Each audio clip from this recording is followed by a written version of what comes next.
When you hear the word narcissist, what kind of person immediately comes to mind? Maybe you picture someone arrogant, someone who walks into the room believing they're the smartest person, the most attractive, the most important person there. They're constantly talking about themselves. They need everyone to know what they've accomplished. They want attention, they want praise, they think they're better than everyone, and they're not particularly subtle about it. Basically, you picture someone with an enormous ego.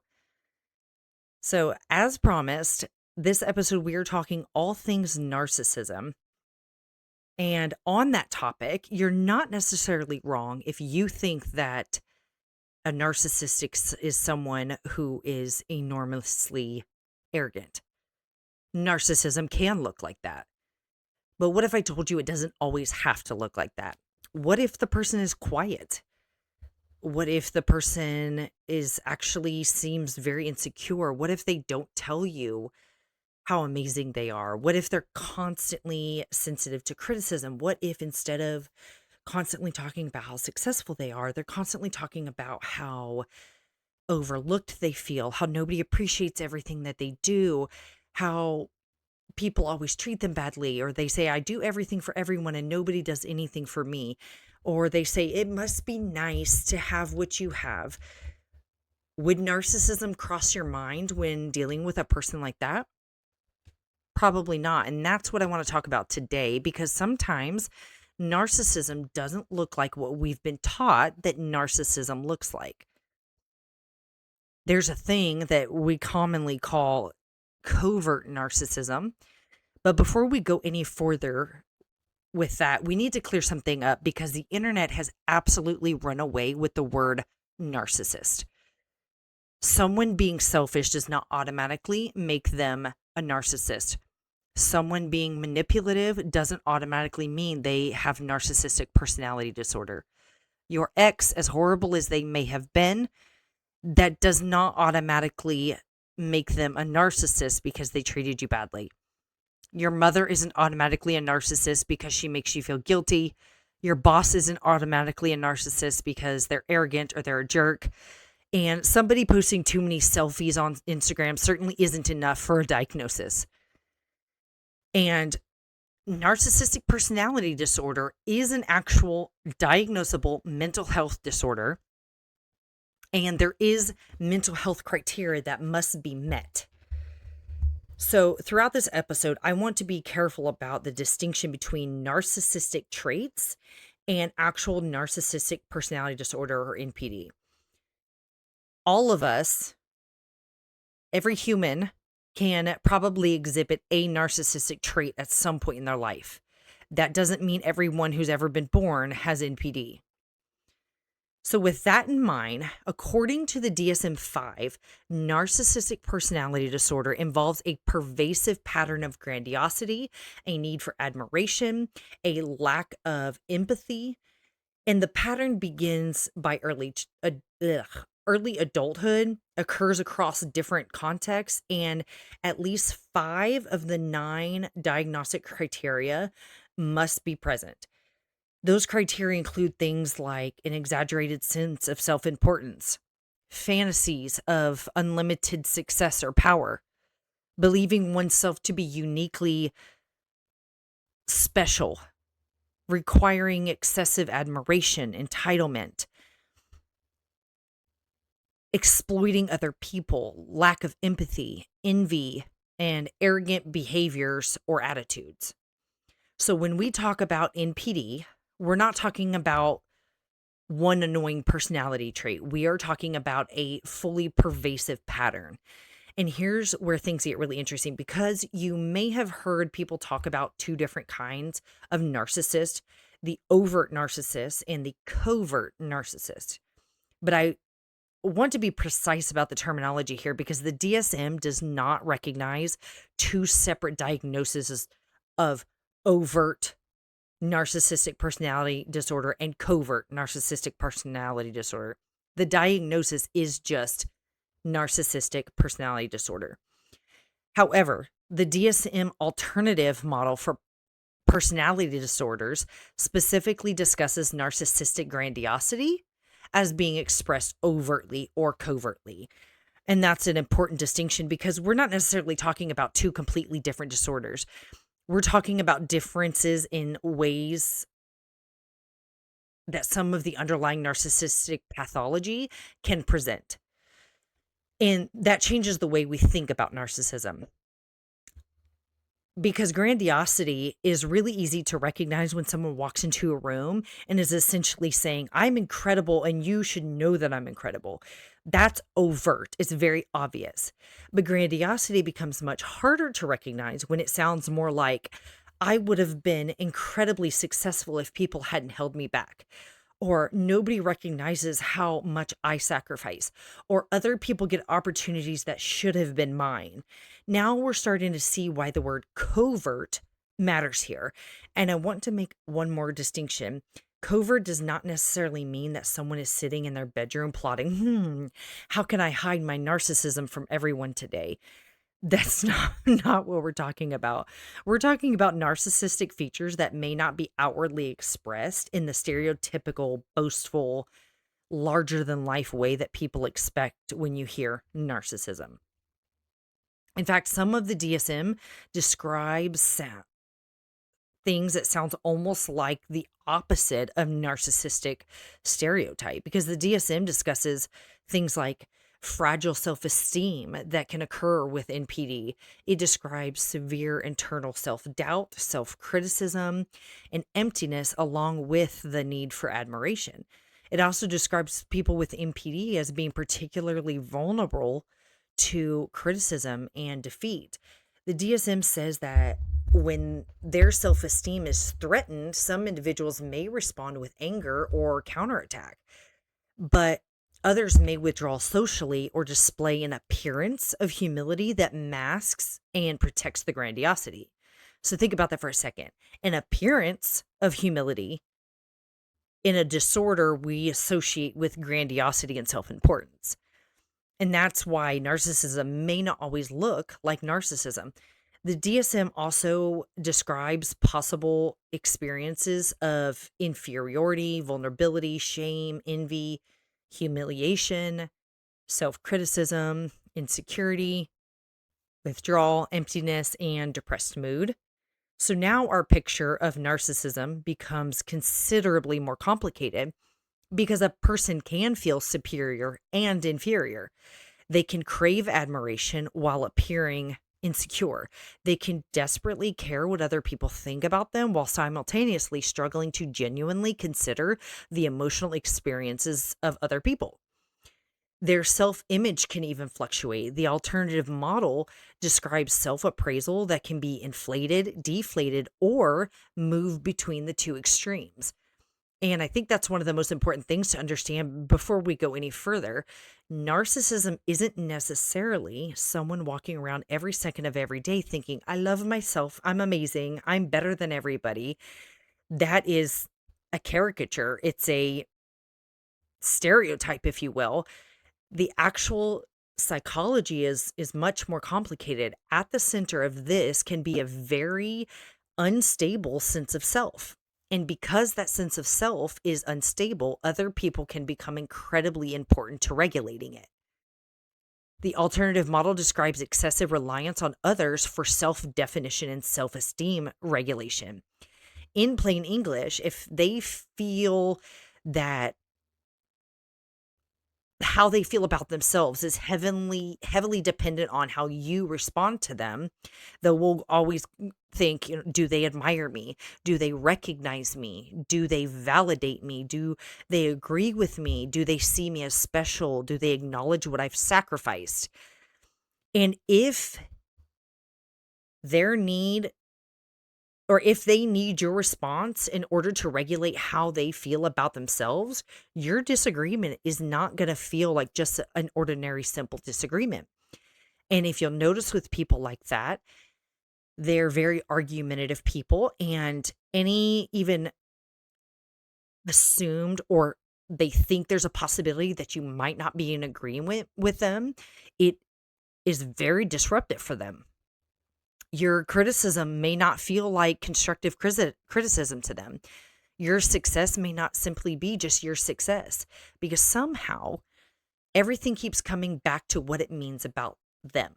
And that brings us to one of the most fascinating parts of covert narcissism.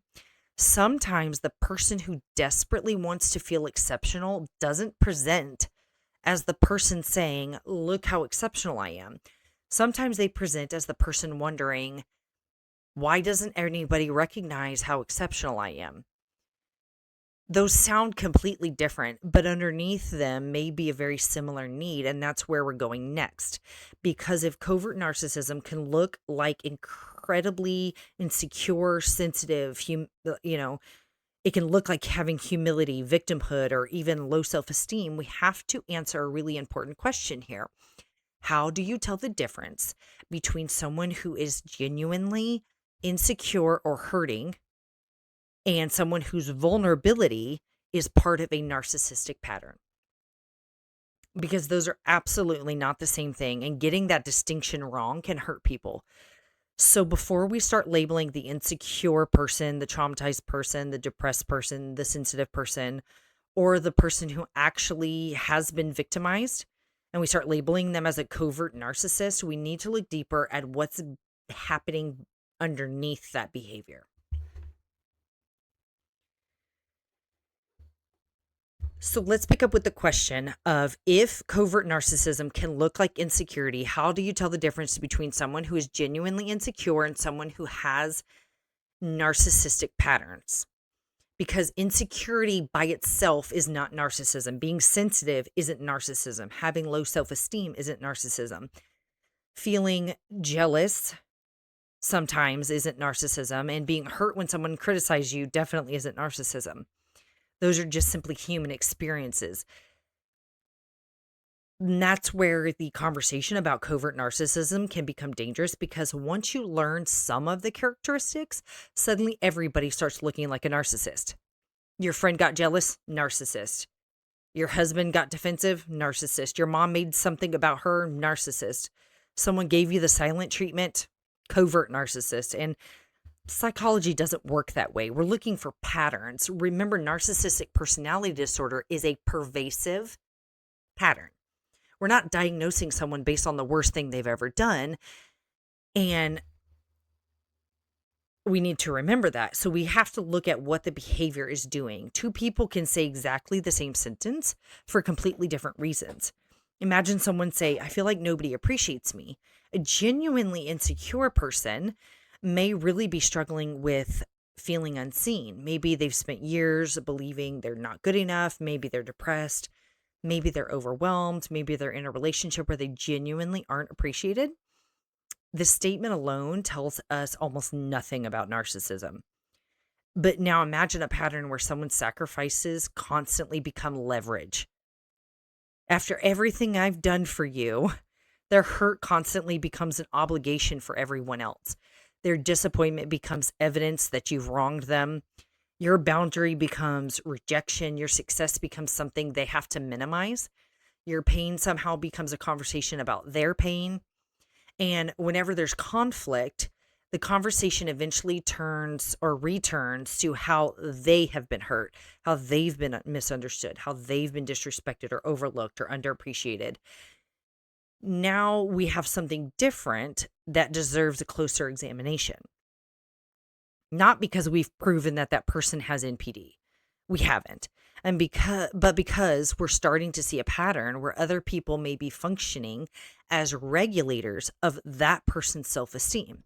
And that concept is incredibly important. The alternative model for NPD describes excessive reference to other people for self-definition and self-esteem regulation. In other words, I need something from you in order to maintain the way that I need to see myself. Maybe I need admiration. Maybe I need assurance. Maybe I need you to agree that I'm right. Maybe I need you to see me as the smartest person in the room. Maybe I need you to see me as the most selfless person in the room. And that last one is important, because being exceptional doesn't always have to mean I'm more successful than everyone else. It could sometimes potentially become I'm more giving than everybody else. I'm the one who sacrifices more than anybody else. Nobody loves as deeply as I do. I'm always the one who gets hurt because I care too much. The image being protected can change, but the question underneath it is, what role does this image play in the person's sense of self? And what happens when somebody challenges it? Because criticism is another place where narcissistic vulnerability can become much easier to see. The DSM describes people with NPD as particularly sensitive to criticism and defeat. And again, this is where we need a nuance. Nobody enjoys criticism, obviously. If somebody tells me I did something wrong and my feelings get hurt, that doesn't mean I have a personality disorder. The difference is what happens after the criticism, right? Can I eventually consider what has been said to me? Can I tolerate the possibility that I was wrong? Can I apologize without requiring you to confront me for the apology? Can I acknowledge that I hurt you without immediately explaining why you hurt me first? Can I separate I did something wrong from you are saying I'm worthless? That distinction matters because when someone's self-esteem is extremely fragile, criticism can feel much bigger than the actual criticism. You may be saying, hey, when you said that earlier, it hurt my feelings, but what they may experience may feel more like you think I'm a horrible person. And then suddenly you're no longer even talking about what happened. You're suddenly reassuring them. That's not what I said. I don't think you're horrible. I know you didn't mean to do it. I know you do a lot for me. Please don't be upset. And you realize what just happened? You came into the conversation hurt, and somehow you ended up comforting them. Now, I need to put a giant disclaimer here around that example. That can happen for reasons other than narcissism. Trauma can affect how people respond to criticism. Anxiety can, depression can, attachment issues can, a history of abuse can. There are many reasons someone may become defensive or interpret criticism as rejection. So again, we're not taking one interaction and diagnosing someone. We're looking at the broader personality pattern. And one of the places we need to look is empathy. The DSM includes lack of empathy as one of the diagnostic criteria for NPD. And even that is more complicated than simply saying narcissists don't understand feelings. The DSM diagnostic discussion makes the distinction that someone with NPD may have some degree of cognitive empathy, meaning they can intellectually understand another person's perspective, while lacking emotional empathy or the ability to emotionally resonate with what that person is experiencing. And I think that's important when we're talking about covert presentations, because someone can appear incredibly emotionally aware. They may notice that you're upset. They may notice that your tone changed. They may immediately recognize that you're disappointed in them. They might actually be extremely sensitive to another person's reactions, but the important question is, what are they sensitive to? Are they focused on your emotional experience because they're concerned about what you're feeling? Or are they focused on your emotional experience primarily because of what your reaction means about them? Those are not the same thing. And the alternative model actually addresses this. It describes impaired empathy while also describing someone as excessively attuned to the reactions of others when those reactions are perceived as irrelevant to self. That's fascinating because someone can be incredibly good at reading a room while struggling with empathy. They can notice, oh, she's upset with me, but their immediate concern might not be what happened to her. It may be, why is she treating me like this? So they have the emotional intelligence to recognize that you're upset about something, but they're not caring that you are feeling hurt or you're feeling upset or whatever you're feeling. They just want to know if it's going to make them feel bad about themselves. Again, everything gets filtered through the self. And this is where relationships can become exhausting because your feelings are allowed to exist until your feelings conflict with theirs. Your needs matter until meeting your needs requires them to sacrifice something. Your boundaries are reasonable until your boundary prevents them from getting something they feel entitled to. Your accomplishments are wonderful until your accomplishments make them feel insignificant. And that's where entitlement becomes another important piece of the puzzle. When we hear entitlement, we tend to picture somebody demanding the best table at the restaurant or expecting everyone to drop everything for them. That's easy to recognize. But remember, the alternative model specifically describes entitlement as potentially overt or covert. So, covert entitlement may not necessarily sound like you owe me. Sometimes it may sound like I just thought you would want to. It's fine. Don't worry about me. Or I would have done it for you. Or this one, I guess I know where we stand now. And I'm sure somebody has heard this. No, seriously, go have fun. I'll be okay. And here's where we have to be careful again, because every person who has ever said, I would have done it for you, isn't displaying pathological narcissism. Sometimes people are legitimately hurt. Sometimes somebody really did fail to reciprocate. The concern is the persistent pattern of expectation and entitlement underneath it. Do I give freely or do I give with an invisible invoice? Do I help you because I love you, or does helping you create a debt that I expect you to repay later? Do I respect your ability to say no, or do I technically allow you to say no while emotionally punishing you for saying it? That's a very different relationship dynamic. And then there's envy. The DSM includes being envious of others or believing that others are envious of you as another potential criterion.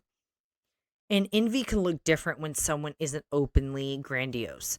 Someone may not say, I deserve that more than she does. Instead, they will say things like, must be nice, or she just got lucky, or I could have done that if I'd had the opportunity she had.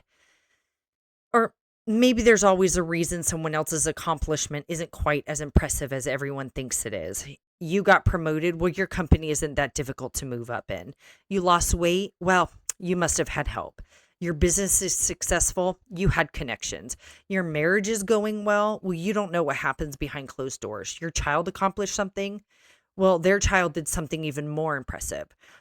There's always an asterisk. And sometimes it's incredibly subtle. You might leave the conversation thinking, why do I suddenly feel bad about something that I was excited about? But once again, envy is human. We've all looked at someone else and thought, man, I wish I had that. The issue isn't experiencing envy. The question is, again, what we do with it. Can I feel jealous of you and still celebrate you? Can I recognize that your success doesn't diminish me? Can I tolerate someone else receiving attention? Can I allow another person's moment to remain about them? Or do I constantly need to pull some of that attention back toward myself? This is why I don't think the best way to understand covert narcissism is by memorizing a list of phrases that are narcissistic. There isn't some secret sentence that only narcissists say.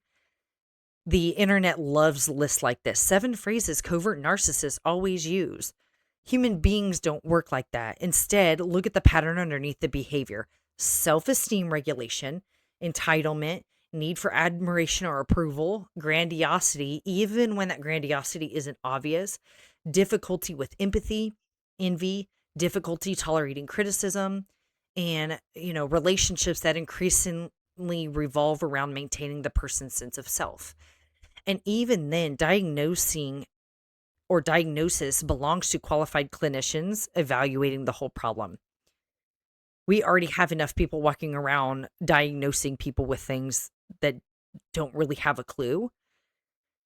But it's especially important because there is another side of this conversation that we cannot ignore. Some people are genuinely victims. Some people genuinely have been overlooked. Some people genuinely have spent their lives being criticized. Some people genuinely struggle with incredibly low self-esteem, and it would be very harmful to take those people and just start labeling them with all of these things. I worry sometimes that our obsession with identifying narcissists has created another problem. We've become suspicious of vulnerability itself. Someone expresses hurt and we automatically want to call it manipulation. Someone cries and we call it emotional manipulation. Someone talks about trauma and we say, oh, they're just playing the victim. Someone needs reassurance and we want to call them attention seeking. But vulnerability and narcissistic vulnerability are not automatically the same thing. So maybe the better question isn't, does this person seem insecure? Maybe the question is, what happens in the relationship when their insecurity gets activated?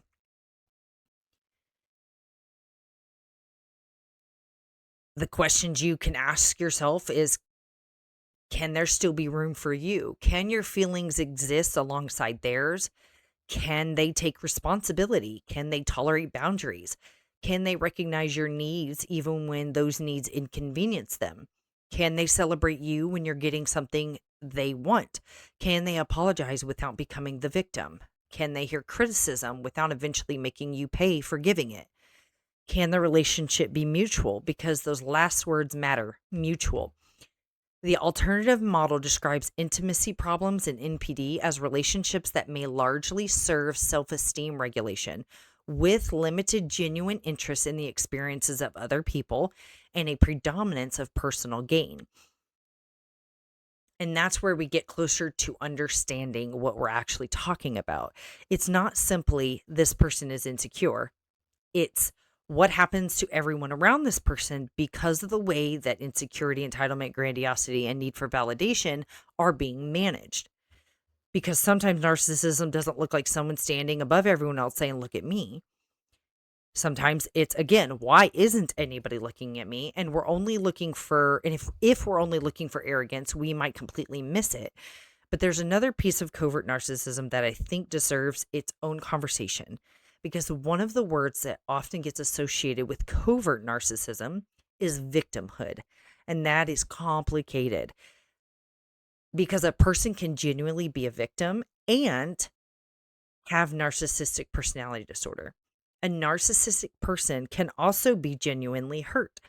Having narcissistic traits doesn't mean every tear is fake, every emotion is calculated, or every painful experience is invented. So the real question isn't whether the pain is real. The question is what happens with that pain. So let's talk about probably one of the most complicated parts of this entire conversation, victimhood. If you've spent time looking up covert narcissism online, you've probably seen some version of this. The covert narcissist always plays the victim. And I have a problem with how casually we say that, because sometimes people aren't playing the victim. Sometimes they are the victim. Sometimes someone really was neglected. Sometimes they really were betrayed. They really were, their childhood really was traumatic. Sometimes their spouse really did treat them horribly. Sometimes their family really does dismiss their feelings. And having narcissistic personality disorder wouldn't magically make those experiences untrue.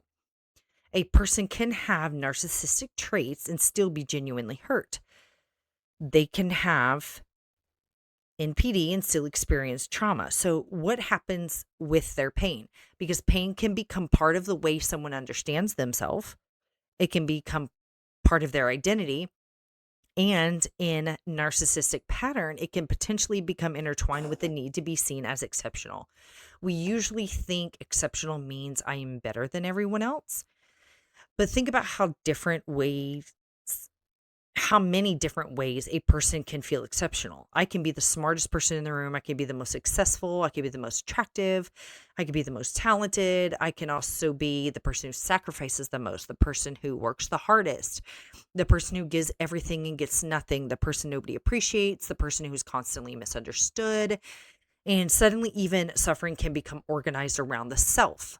That does not mean someone talking about their suffering is narcissistic. We're talking about a pervasive pattern, not isolated statements. The alternative model describes difficulties with identity in NPD, including excessive reliance on other people for self-definition and self-esteem regulation.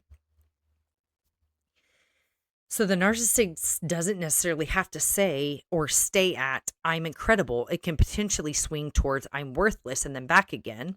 And that's one reason vulnerable narcissistic presentations can be so confusing. because we tend to think, how can somebody with such a low self-esteem possibly be narcissistic? But narcissism isn't simply having low self-esteem. In the DSM, it describes self-esteem in narcissistic personality disorder as fragile. It discusses internal self-doubt, self-criticism, emptiness, shame, all of those things. So the contradiction isn't really a contradiction. Someone can feel deeply inadequate while simultaneously maintaining an underlying expectation that other people should recognize, validate, reassure, or accommodate them. And this is where the conflict can become different. Imagine that you approach someone and say, "What you said yesterday really hurt me." A healthy conversation might not be perfect. The other person might initially get defensive. They might explain themselves. They might even need a minute. We're human. But eventually there needs to be room for, "I can see why that hurt you. I shouldn't have said that. I'm sorry. What can I do differently?" Now imagine that almost every attempt at accountability turns into something else. "Oh, well, you hurt me too." Or, "Nothing I ever do is good enough for you. You know what I've been through. Ugh, everyone always thinks I'm the problem." Or, "This one I have seen too many times in my life. Fine, I'm just a horrible person then." Now, we're no longer discussing the original behavior. You're defending yourself. You're explaining that you don't think they're horrible. You're apologizing for how you brought it up. Maybe you even end up apologizing for hurting their feelings, and the original issue just completely disappears. Again, does somebody doing that once mean they're a covert narcissist? No. I've probably gotten defensive before. You've probably gotten defensive before. That's why we're looking for patterns. But if accountability constantly produces a reversal where the person confronted becomes the injured party and the person who was originally hurt becomes responsible for comforting them, that's a relationship dynamic worth paying attention to, because there's a difference between feeling hurt and using hurt to escape accountability. And sometimes the person may not be consciously thinking, "I'm going to manipulate this conversation." I think that's another mistake we make, that when we talk about narcissism online, we sometimes describe every behavior as though the person is sitting there calculating every move. "Okay, first I'm going to cry, then they'll feel guilty, then I'll get what I want." Human behavior is not always that calculated. A person's defenses can be deeply ingrained. Their emotional response can be completely genuine. They may genuinely feel attacked or rejected. That doesn't automatically mean the impact on the other person isn't harmful. Intent and impact are two different questions. That's especially important when you're talking about personality disorders. A behavior doesn't have to be consciously planned to create an unhealthy relationship dynamic. So let's talk about guilt, because guilt can become incredibly powerful in relationships. There's a difference between saying, "I really wish you could come. I'm disappointed that you can't," and communicating, "After everything I've done for you, you're really not coming." The first communication is an emotion, while the second introduces a debt that is to be owed. And sometimes that debt isn't even spoken directly. It's the sigh, the withdrawal, the change in tone. "No, it's fine." But it's clearly not fine. And suddenly you're making your decision based on what you believe is appropriate. You start making your decision based on how difficult their emotional reaction will be if you say no. Then that's when boundaries start becoming really difficult. And boundaries can tell us a lot about relationship dynamics. A boundary essentially says, "You are allowed to have your feelings and I'm still allowed to make this decision." That can be incredibly difficult for someone whose self-esteem is heavily regulated through other people's responses, because your boundary may be expressed as something bigger. You're saying, "I can't do that tonight," may be experienced as, "You don't care about me." You saying, "I need some space," suddenly becomes, "You're abandoning me." You saying, "I disagree," suddenly becomes, "You don't respect me." You celebrating your own success may become, "You think you're better than me." And once again, there are many psychological reasons someone can interpret this situation. We're looking at patterns. And that brings me to something I think is important when we're talking about the person who always seems to be the victim. Can anyone else in the room, or can anyone else be the victim when they are in the room? Can someone else's pain exist without being compared? You say, I'm exhausted. Do they say, oh, I'm sorry, what's going on? Or do they say, oh, you think you're exhausted? You should try doing what I do. You say, oh, I'm really struggling right now. Can they sit with that? Or does the conversation eventually become about what they're struggling with? You tell them someone hurt you. Can they comfort you without immediately telling you about something worse that happened to them? Because empathy isn't just recognize that someone has feelings, it's allowing their experience to matter even when it doesn't revolve around you. And that's why the empathy piece of NPD is so important. The DSM describes people with NPD as potentially having some cognitive understanding of another person's perspective while lacking the emotional reciprocity we normally associate with empathy. It also describes relationships as frequently affected by self preoccupation, entitlement, need for admiration. And that brings us back to the victimhood. The problem isn't that the person is hurt, the problem is that they talk about hurting or isn't. The problem isn't even that they need reassurance sometime. The question is whether their suffering constantly becomes the center around which everyone else's emotions, boundaries, responsibilities, and behavior have to orbit. If someone constantly sees themselves as the injured party, it becomes incredibly difficult to recognize the ways that they injure other people. And now that we've talked about insecurity, victimhood, accountability, and empathy, I want to get into what this can actually feel like on the other side of that relationship. Because sometimes the person interacting with a covertly narcissistic pattern doesn't immediately think, oh, this person is narcissistic. At first, they often think, maybe I'm being selfish. Maybe they're right. Maybe I'm too sensitive. Maybe I should have said it differently. Maybe I'm really asking for too much. Maybe I'm the problem. And when that happens over and over again, something interesting can start happening to your perception of yourself. So we've talked about grandiosity. We've talked about insecurity. We've talked about entitlement. And the next part of that is the person on the other side. Because if you've spent years in a relationship where you constantly had to manage someone else's emotion, anticipate their reactions, question your own perceptions, or sacrifice your needs to keep the peace, that can leave wounds long after the relationship changes or ends. And that relationship doesn't have to be romantic. It could be a parent, a spouse, a sibling, a friend, a boss, someone in ministry, someone you trusted, someone you loved deeply. And I want to be careful here because everything that we're talking about can occur in relationships where narcissistic personality disorder isn't present. Feeling like you're walking on eggshells does not prove someone has NPD. Being manipulated doesn't prove someone has NPD. Having an unhealthy parent doesn't mean your parent has NPD. You don't need to retrospectively diagnose someone in order to acknowledge that this relationship is affecting me. Because sometimes we get so focused on figuring out what was wrong with them that we never stop to ask, what happened to me while I was living through it? Maybe you learn to constantly read someone's mood. You can tell what kind of an evening it was going to be by the way that they walked through the door. You notice the tone, the facial expression, the silence, the sigh. You became incredibly good at reading tiny changes because those changes told you what you needed to do next. Oh, do I need to be quiet? Do I need to explain myself? Do I need to apologize? Do I need to make them feel better? Do I need to change my plans? Do I need to make myself smaller? Do I need to keep this good news to myself because they're already having a bad day? Eventually, you may become so focused on what everyone else is feeling that you stop asking yourself what you need to feel or what you do feel. And sometimes that follows you. The relationship changes, but you're still reading the room. You're still explaining yourself. You're still apologizing when you've done nothing wrong. You're still terrified that someone being disappointed in you means that you've done something terrible. You're still incredibly uncomfortable saying no. You're trying to predict how people will react before you make decisions. You're always asking, are you mad at me? Are they mad at me? And sometimes you don't even know why, because you've spent enough time trying to prevent someone else's emotional reaction.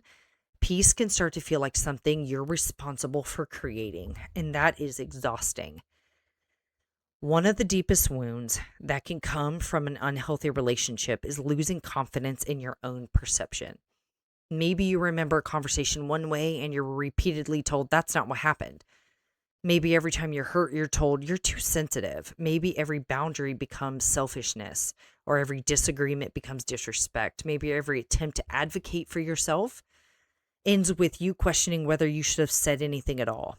Eventually, you may start doing something before you even confront the other person. You build your case, you replay the conversation, you collect examples, you think about exactly how you're going to phrase it, you try to anticipate every possible objection or outcome.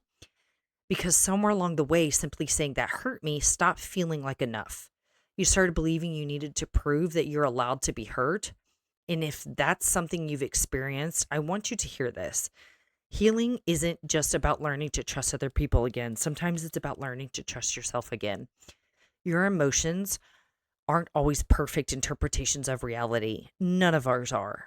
But they are information. You can examine them. You can question them. You can pray about them. You can talk through them. You can bring them into counseling, but you don't have to immediately dismiss them simply because someone else doesn't like what you're feeling. I say to my kids, have said this to other people, you can absolutely say, this is not how I meant my behavior or my action. You cannot, however, dictate to someone else how your actions made them feel. So I can say, I did not mean for that to hurt you. That was not my intention. You can say that. You cannot say, you shouldn't be hurt by that. You don't get to dictate my feelings, right? Another thing that can happen if you start confusing love with emotional management, you think loving someone means preventing them from ever being upset. You start to take the weight of their whole mood, their whole personality, and you feel like it is your responsibility to make them happy and content and peaceful every minute of every day. And that is an incredible weight to carry. So you accommodate, you explain, you rescue, you smooth everything over, you avoid difficult conversations. You're always the peacekeeper. You're always giving another chance and another and another. And maybe you think, if I could just explain it the right way, they'd understand. If I could love them enough, they'd change. If I could stop upsetting them, things would be better. And this is where I want to say something, especially to Christians. Loving someone does not mean becoming responsible for everything that they feel. You can love someone and have boundaries. You can forgive someone and still acknowledge what happened or what they have done. You can pray for someone and still acknowledge and recognize that their behavior is harmful. You can want someone's healing without making yourself responsible for producing it. And forgiveness does not require pretending that somebody did not hurt you. Christian forgiveness isn't denial. It isn't calling evil good. It isn't pretending that wounds aren't wounds. It isn't refusing to acknowledge patterns because acknowledging them feels unloving. Sometimes truth is painful, but healing requires truth. But what if I can't get an apology? And this is probably one of the hardest parts, because sometimes the person who hurt you will never understand what they did. Sometimes they will never care to understand what they did. They may never acknowledge it.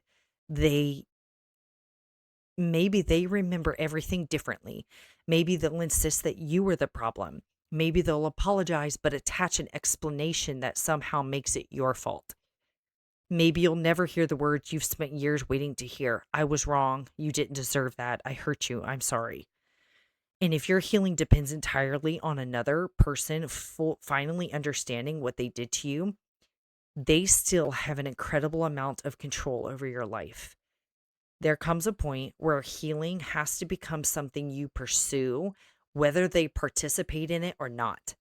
That doesn't mean what happened didn't matter. It means what happened doesn't get to own the rest of your story. So I talk about psychology on this podcast because I believe understanding how our minds works matters. I believe counseling matters. I believe learning healthy boundaries matters. I believe understanding trauma matters. I believe there's a tremendous value in having language for what we've experienced, but psychology isn't where my hope ends, because there are wounds that another human being may never fully understand. There are conversations that nobody else will hear. There are things that happen behind closed doors. There are years of your life that might be incredibly difficult to explain to somebody who wasn't there. There may even be things you struggle to explain to yourself. But God was there. God saw the conversation nobody else heard. God saw the tears you wiped away before anybody walked into the room.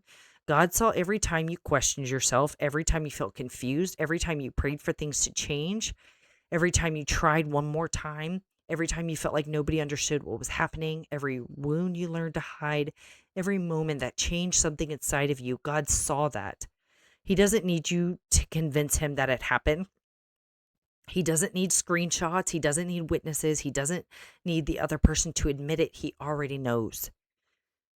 And there's something comforting about serving a God who sees the parts of our story that no one else will ever see.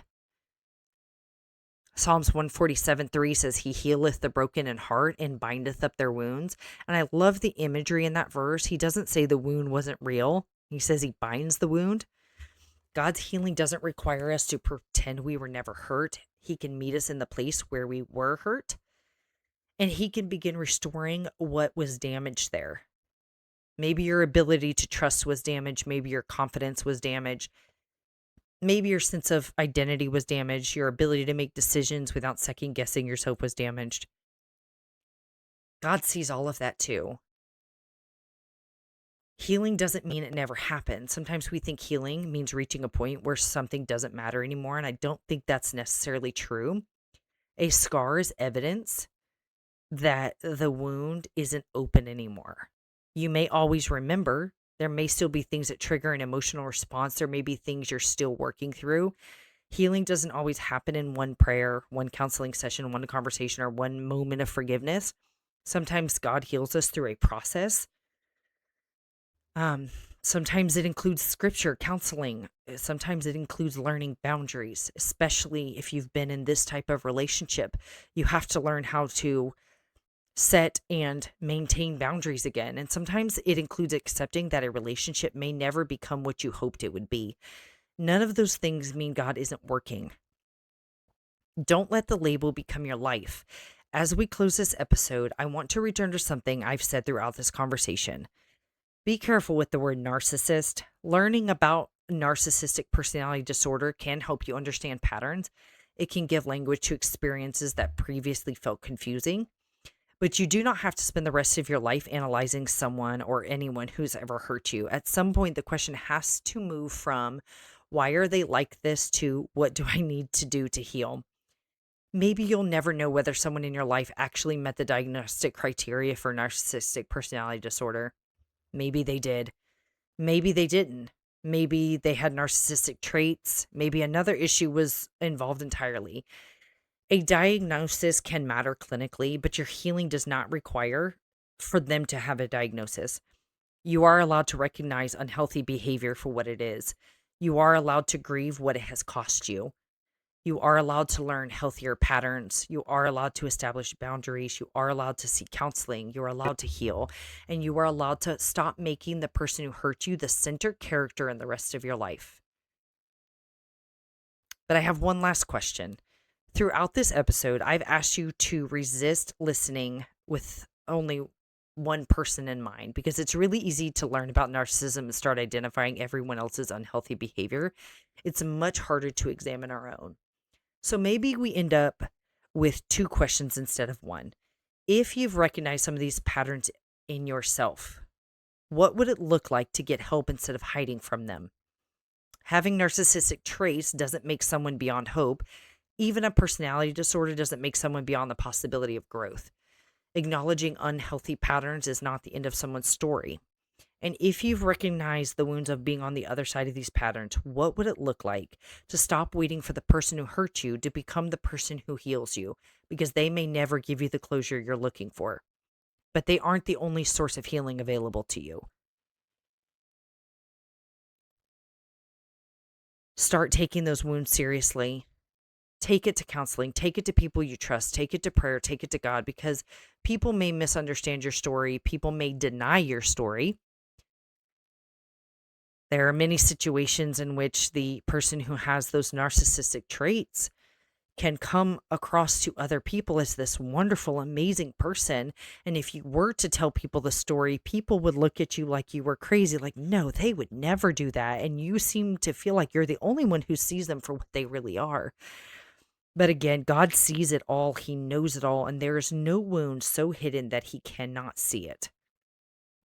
So, if this episode meant anything to you, if you have been through that situation, if you have been close and felt the damage and the hurt of being with someone who exhibits those traits and how it has wounded you, like this, share it, comment on it. I'd love to hear what people have to say.